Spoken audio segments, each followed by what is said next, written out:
नमस्कार दोस्तों, स्वागत है आपका फिर से एक बार मेरे YouTube channel supreme classes bye Sudhir में। आज की हमारी नेक्स्ट क्लास रहेगी हरियाणा के जो प्रीवियस ईयर क्वेश्चन कर रहे हैं।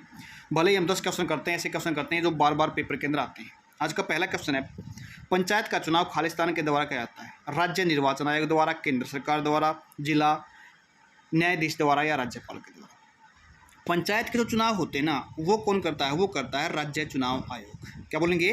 राज्य चुनाव, या इसको स्टेट इलेक्शन कमीशन भी बोलते हैं।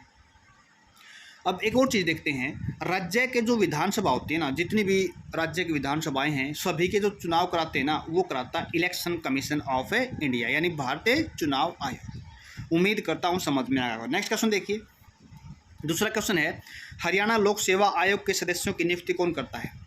जिसको HPSC बोलते हैं। क्या बोलते हैं? जिसको हमें HPSC बोलते हैं, HPSC।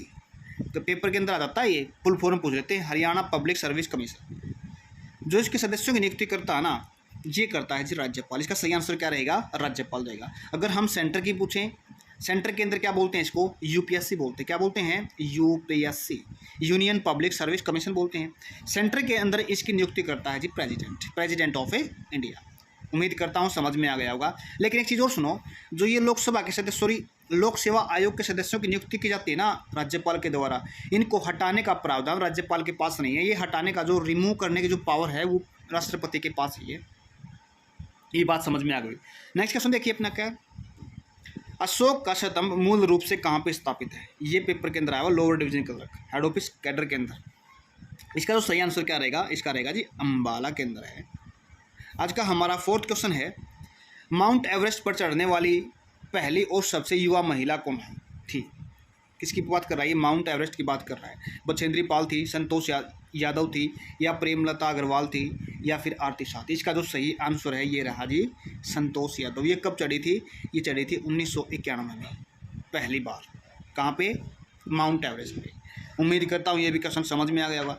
आज का हमारा नेक्स्ट क्वेश्चन है, फिफ्थ क्वेश्चन है, काफ़ी इंपॉर्टेंट क्वेश्चन है, ये बहुत बेहतरीन क्वेश्चन है। भारतीय संविधान का कौन सा भाग राज्य के नीति निर्देश तत्वों से संबंधित है? जिनको हम क्या बोलते हैं? नीति निर्देश तत्व। इनको इंग्लिश में बोलते हैं DPSP। क्या बोलते हैं? DPSP। इसके एग्जाम के अंदर फुल फॉर्म भी पूछ लेते हैं, directive principle of state policy. Principle क्या बोलेंगे? Directive principle of state. तो क्या बनी इसकी full form? Directive principle of state policy, यानी राज्य के नीति निर्देशक तत्व। एक और चीज़ देखते हैं, कौन से आर्टिकल के तहत आते हैं? ये आते हैं 36 से लेके 51 आर्टिकल तक। 36 से लेके 51 एक तरह के क्या है? ये गाइडलाइंस हैं। क्या है? एक तरह की गाइडलाइंस होती हैं। गवर्नमेंट जो चलाती है ना अपनी स्टेट को चलाने के लिए, अपने राज्य क्या कर देती है? गाइडलाइंस देती है अपने अच्छे गवर्नेंस को चलाने के लिए। एक और चीज़ देते हैं, ये है ना, ये थोप नहीं सकती राज्य के ऊपर स्टेट, यानी क्या कह सकते हैं, राज्य है ना, या स्टेट कह सकते हैं हम, ये वहाँ के सिटीजन्स पे, नागरिक के ऊपर थोपे नहीं जा सकते। जैसे फंडामेंटल राइट के हनन होने के बाद हम सीधा सुप्रीम कोर्ट जा सकते हैं ना, तो इनके हनन पे हम सुप्रीम कोर्ट नहीं जा सकते। ये इन्फोर्सेबल हैं, सॉरी क्या ये इन्फोर्सेबल हैं। और जो डिफरेंस, जो अपने क्या हैं मौलिक अधिकार हैं, वो क्या है? फोर्सेबल है, यानी सुप्रीम कोर्ट के द्वारा या भी हाई कोर्ट्स के द्वारा वो फोर्सेबल है। एक और चीज़ देख लेते हैं, पार्ट कौन सा है इनका? इनके लिए जो क्वेश्चन अपने पास पार्ट है इनका, तीन भाग के अंदर कहा गया है। उम्मीद करता हूँ समझ में आ गया। नेक्स्ट क्वेश्चन देखिए अपने पास क्या है, सिक्स्थ क्वेश्चन है, 23 सितंबर 1965 को पंजाब से हरियाणा को अलग करने का पहला कदम उठाया गया था। इस दिन क्या हुआ था? संत फतेह सिंह ने उपवास पर जाने का फैसला किया था, न्यायमूर्ति जैसी शाह समिति का अध्यक्ष चुना गया था, या संसद में हुक्म सिंह समिति के गठन की घोषणा की थी, या फिर कह सकते हैं डी ऑप्शन अपना, भारत सरकार ने हरियाणा की सीमा निर्धारित करने के लिए शाह समिति की स्थापना करी थी। इसका जो सही ऑप्शन रहेगा ये रहेगा सी, संसद में हुक्म सिंह समिति की क्या करी थी? गठन की घोषणा करी थी। और फिर बाद में जाके जैसी शाह समिति बनाई गई, जिसके अंतर्गत हरियाणा को पंजाब से अलग राज्य बना दिया गया था। कौन सा राज्य बना था? ये बना था 17वां राज्य। उम्मीद करता हूँ ये बात आपको समझ में आ गई होगी। नेक्स्ट क्वेश्चन देखिए अपना, 1966 में हरियाणा की वर्तमान भूमि को खालिस्तान का नाम जाता है। 1966 में जो हरियाणा की वर्तमान भूमि है उसे क्या जाता है? हरियाणा के नाम जाना जाता है बहुधान्य, या फिर दिल्ली या पूर्वी पंजाब। उसको हम किसके नाम जान जाते हैं?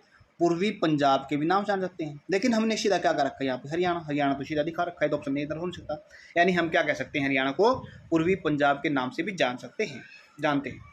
नेक्स्ट क्वेश्चन अपने पास 8th क्वेश्चन है, हरियाणा के किस जिले में विधायक पद आरक्षित जाति के लिए आरक्षित नहीं है? ठीक है ना, कौन सी ये डिस्ट्रिक्ट है अपने पास? 3, ये 3 डिस्ट्रिक्ट अपने पास ऐसी हैं। 22 डिस्ट्रिक्ट में से ये 3 डिस्ट्रिक्ट ऐसे हैं जिनके अंदर रिजर्व कैटेगरी के लिए विधानसभा में सीट नहीं है। वो कौन सा है? पंचकुला है, दादरी है, फरीदाबाद है, सभी। ये सभी हैं जिनके अंदर आरक्षित सीट नहीं है, या फिर कह सकते हैं विधानसभा में इनके लिए आरक्षित सीट नहीं है, तीनों डिस्ट्रिक्ट के अंदर। बाकी जो अपनी बात कितनी डिस्ट्रिक्ट बचती हैं 19, उन सभी के अंदर है, 3 डिस्ट्रिक्ट नहीं है ये। उम्मीद करता हूँ समझ में आ गया होगा। नेक्स्ट देखिए अपने पास क्वेश्चन क्या कह रहा है, 9th क्वेश्चन क्या है, नर नारायण गुफा हरियाणा किस जिले में स्थित है? भिवानी, यमुनानगर, सोनीपत, कुरुक्षेत्र। नर नारायण गुफा हरियाणा के यमुनानगर में स्थित है। कहाँ पे है? यमुनानगर में स्थित है। उम्मीद करता हूँ ये भी समझ में आ गया होगा। नेक्स्ट देखिए अपने पास आज का लास्ट क्वेश्चन है, हरियाणा के किस जिले में विधायक पद, ये तो वही क्वेश्चन रिपीट हो गया, एक बार और सुन लो इसको। देखो किसके लिए विधायक पद के लिए आरक्षित सीट है, इन तीनों के अंदर है, लेकिन पहले क्वेश्चन में क्या कहा गया था, 19 जिलों, किसके? 19 जिलों के अंदर नहीं है। 17 सीट आरक्षित है रिजर्व कैटेगरी के लिए, इसको ध्यान से पढ़ लेना। कितनी है? 17 सीट आरक्षित हैं रिजर्व कैटेगरी के लिए। 2 लोकसभा की सीट हैं जो सिरसा और कहाँ से पड़ती हैं, अम्बाड़ा से पड़ती हैं, दोनों सीट लोकसभा के लिए। उम्मीद करता हूँ समझ में आ गया होगा। आज के लिए इतना ही, धन्यवाद।